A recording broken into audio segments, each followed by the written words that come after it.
All right, let's talk about Joe Rogan's new $100 million deal to make his content exclusive with Spotify's users.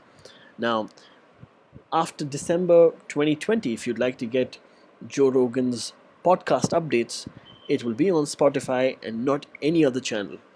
And the surprising thing here is the content generation and content creator industry has changed for the better because now we're seeing deals of the size of $100 million. This also opens up the possibility to deals at around half a billion or even $1 billion with the content creators in the future. To understand more about this deal, Joe Rogan signed an exclusive deal with Spotify. Joe Rogan Experience will disappear from all other platforms and give Spotify's users exclusive access. Uh, and since his YouTube channel is very large in terms of his community and the following, now switching to a voice only platform might be a surprise. So let's also understand what has changed in terms of the creative content. So, yes, the content will remain free, it's going to be the exact same show, it's just a licensing deal. It's going to continue the way Joe has been doing it for a while now, and uh, they're expecting a lot of folks to make the switch. In terms of what's going to happen with the people that he works with or how they create the content, yes, the producers, directors, and the creative content of the show is also going to remain the same. So there's no change as such apart from the change in platform. Now, why this deal is very significant is because in this deal, especially in the podcast world, Joe Rogan's going to make way more money than most musicians on Spotify. Because currently, according to Tom Gray, Joe Rogan got paid the equivalent value of over 26 billion streams.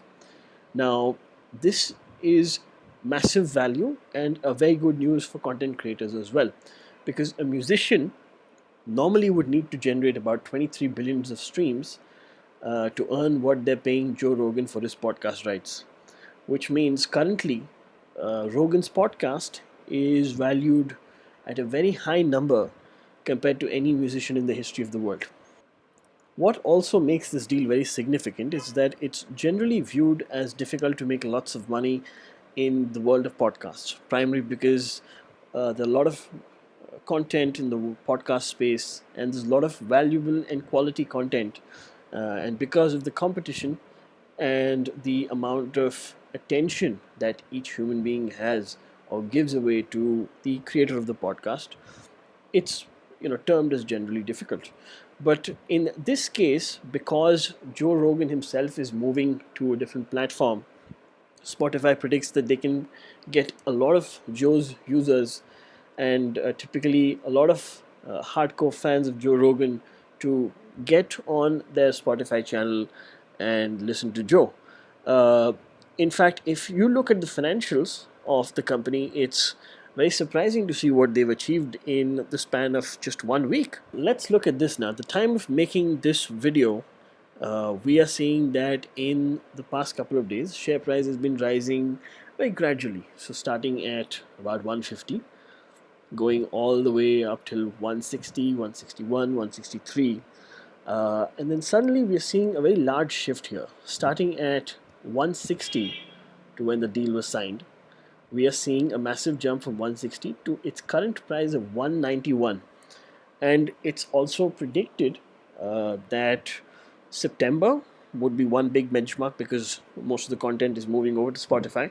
And December, since Spotify is going to be the exclusive server of Joe Rogan content. So it's predicted that the stock price is going to rise. All right, just to give you an understanding of what $100 million looks like in comparison to other valuation and other deals slash exit slash valuation, we're going to look at the startups that were acquired at a valuation of $100 million. So we see $1 million, I mean, Reddit, 20 at the time.